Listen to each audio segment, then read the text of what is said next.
Chris, here we go! Here we go. All right, Jake, go!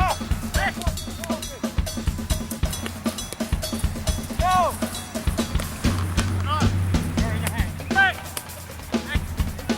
You're on!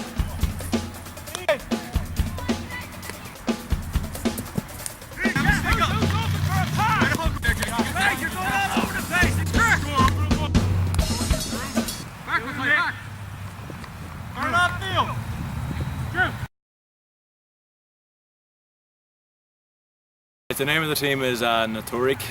And what's it mean? Where's it come It's from? Old Irish. It wouldn't be in existence anymore, but it is. It means pursuer. Okay, so if you look at our site, we've the story behind it. But it's basically a name that was that originated during the Irish Confederate Wars in the 1600s. And we just thought it was a good name because the Na Toraidhe were the last of the exiled soldiers from that war. The British pursued them, but in turn they pursued them. Okay, so is this team the successor to the Shamrocks? And it is. How are they related? Yeah.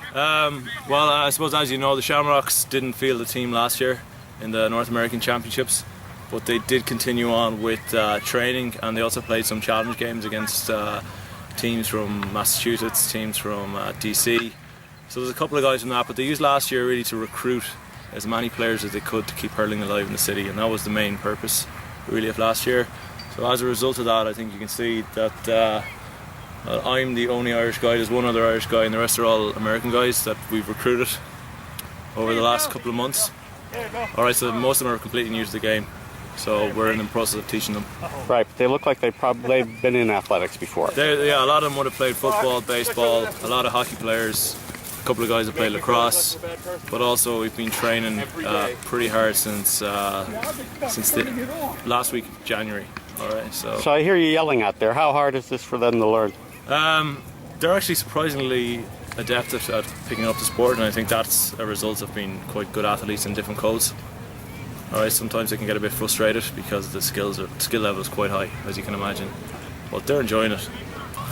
So how important is it for these American guys to learn the game? Because as you rightly point out, there are two Irish guys on the field. Yeah. So what does this mean to the continuation of hurling in the United States? I think that is the only way hurling will survive. I think Gaelic sports indeed will survive if it's got an American contingent playing it.